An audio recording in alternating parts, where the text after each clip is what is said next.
السلام علیکم، میرا نام ڈاکٹر محمود ندیم ہے۔ آج ہم ان لوگوں کے بارے میں بات کریں گے جو ویکسین کے شاٹس لگوانا پسند نہیں کرتے، یا وہ لوگ جو ویکسین کے بارے میں تحفظات کا شکار ہیں اور ویکسین کے بارے میں خدشات کا اظہار کرتے رہتے ہیں۔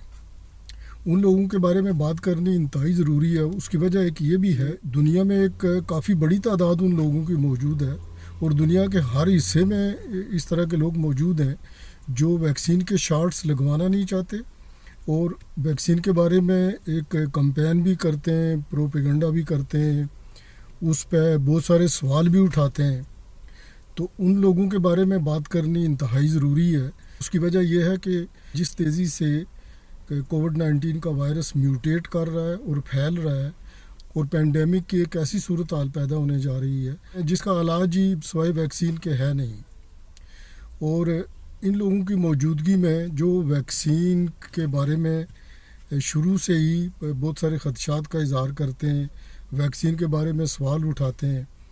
تو ان لوگوں کو ایڈریس کرنا ضروری ہے، اور ان لوگوں کے بارے میں بات کرنا ضروری ہے۔ ویکسین کے خلاف یا ویکسین کے بارے میں خدشات کا اظہار یہ آج کی بات نہیں ہے، بلکہ جب سے ویکسین کا عمل شروع ہوا ہے یا ویکسین بنانی شروع کی گئی ہے، اس وقت سے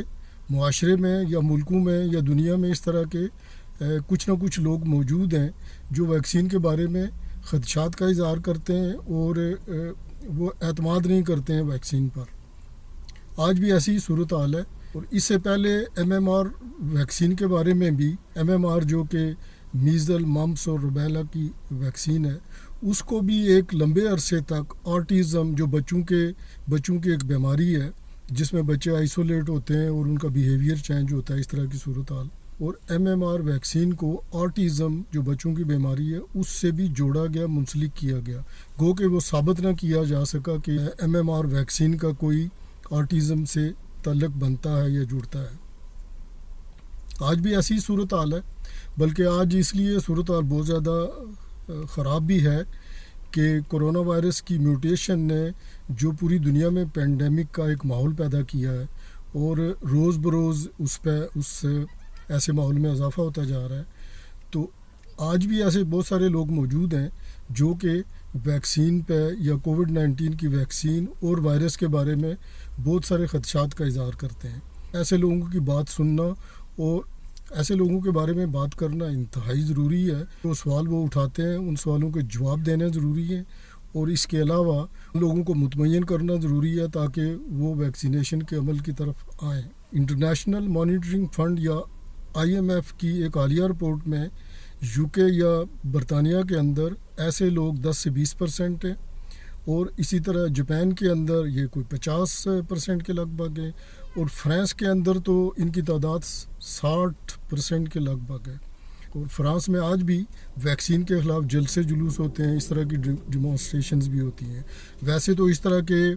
جو جلسے جلوس ہیں یہ دنیا کے تقریباً ہر کونے میں ہوتے ہیں، خاص کر امریکہ میں اور نارتھ امریکہ میں اس طرح کے جلوس دیکھنے میں آتے ہیں۔ سائیکالوجسٹ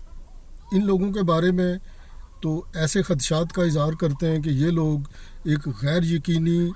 کیفیت کا شکار ہوتے ہیں، اس لیے یہ ویکسین پر اعتماد نہیں کرتے، اور اس کے علاوہ ان میں فیصلہ کرنے کی کمی ہوتی ہے، یہ بھی ایک وجہ۔ یہ لوگ ویکسین کے بارے میں متضاد رائے رکھتے ہیں، ویکسین کی ایفیکیسی اور اس کی سیفٹی پہ بہت سارے سوال اٹھاتے ہیں۔ یہی وجہ ہے کہ اس طرح کا طبقہ ویکسین لگوانے سے آج بھی گریزاں ہے، ویکسین کے شاٹ لینے کے لیے تیار نہیں ہوتا ہے۔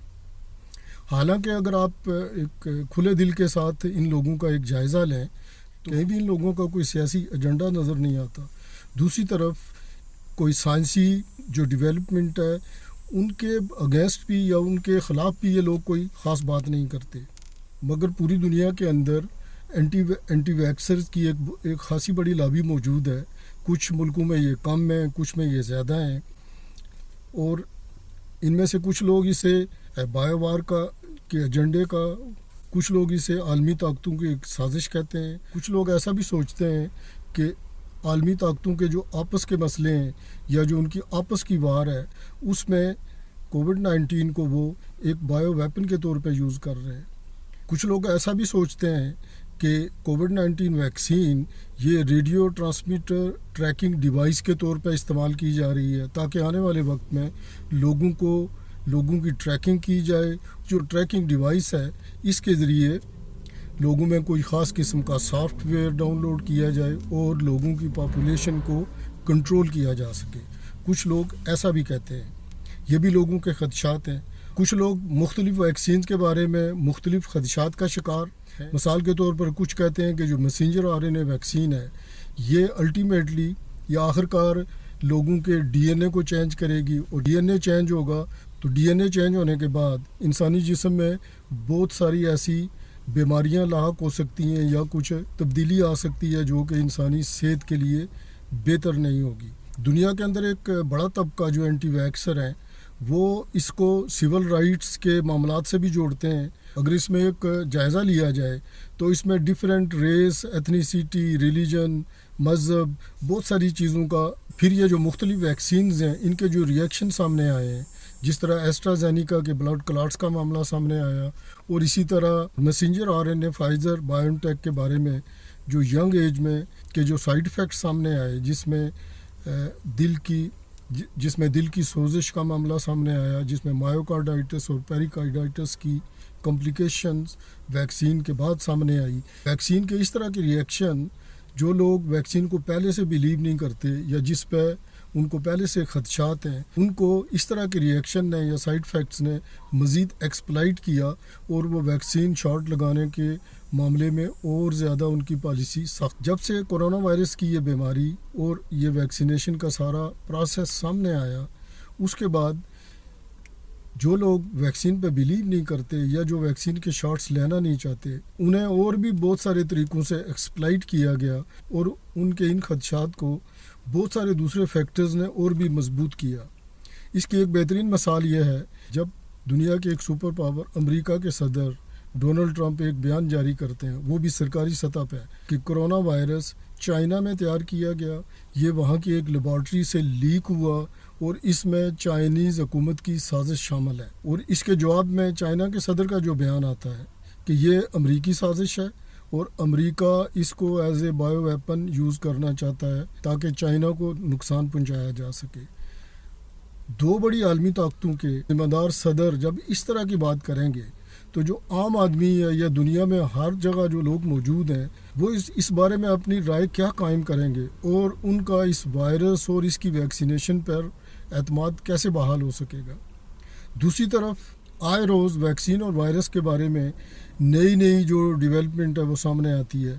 کبھی تو کسی ویکسین کے بارے میں 100% اعلان کیا جاتا ہے کہ یہ ویکسین انسانی صحت کے لیے مناسب ہے اور اس کے سائیڈ ایفیکٹس کے بارے میں کبھی بات نہیں کی جاتی. کچھ ہی وقت کے بعد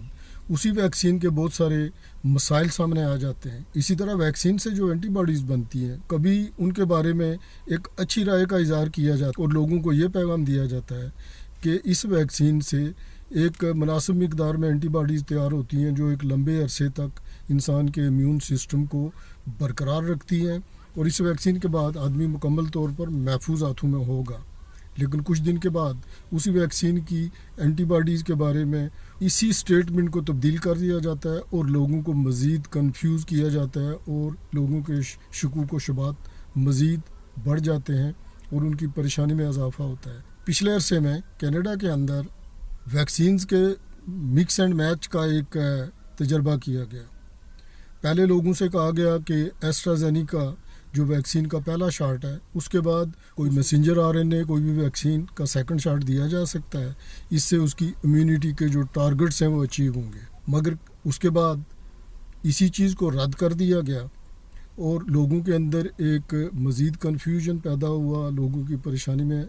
اضافہ ہوا. اسی طرح پھر میسنجر RNA ویکسین کے بارے میں مکس اینڈ میچ کا ایک فارمولہ لوگوں کے سامنے رکھا گیا اور لوگوں کو پہلی ڈوز فائزر بائیو ٹیک کی لگائی گئی اور دوسری ڈوز یا دوسرا شاٹ ان کو موڈرنا ویکسین کا لگایا گیا. اب یہ ایک اور دوسرا تجربہ تھا مکس اینڈ میچ کا اور اس مکس اینڈ میچ کے بعد بے شمار لوگوں کو اس طرح کے 2 شاٹس اسی طرح کے لگائے گئے اور پہلی شاٹ میں ان کو فائزر بائیو ٹیک اور دوسرے شاٹ میں ان کو موڈرنا. اس کے بعد اب صورتحال یہ ہے، اب دنیا میں بہت سارے ملک اس مکس اینڈ میچ کو نہیں مانتے. اور اس کے بعد ایک اور خدشہ سامنے آ گیا. ایسے سینیریو کے اندر عام آدمی پریشان نہیں ہوگا تو کیا ہوگا؟ پھر دنیا کے تمام میڈیا پر لوگوں کا ایک غیر ذمہ دارانہ رویہ موجود ہے. بہت سارے لوگ اس سارے سائنٹیفک معاملے کو نہیں سمجھتے. اکثر لوگوں کے پاس ویکسین اور وائرس کے بارے میں سائنسی علم موجود نہیں ہے. اور ایسے لوگ جب میڈیا پر آ کر بیٹھ کر ادھر ادھر کی باتیں کریں گے اور اس طرح کا ایک پروپیگنڈا وار کریں گے اور غیر ذمہ دارانہ بیانات دیں گے ویکسین کے بارے میں، وائرس کے بارے میں، تو اس سے لوگوں کا ابہام اور بڑھے گا اور لوگ زیادہ خدشات کا شکار ہوں گے. آج کورونا وائرس کے اس پینڈیمک کے بعد یا اس کے دوران وائرس کی بار بار میوٹیشن کے بعد، بار بار کے لاک ڈاؤن کے بعد، اور اس کے علاوہ لوگوں کے کاروبار کا ضائع ہونا، لوگوں کی جابز کا چلے جانا، لوگوں کا گھروں میں بند رہنا اور لوگوں کا سوشلی ایک دوسرے سے نہ ملنا، ایسے حالات کے اندر لوگ پہلے سے ہی ذہنی مریض ہو چکے ہیں. لوگ پہلے سے ہی ایک دباؤ کا شکار ہیں. اور ایسے ماحول کے اندر، ایسے سینیریو کے اندر جو کنسرننگ اتھارٹیز ہیں، جن میں عالمی ادارہ صحت ہے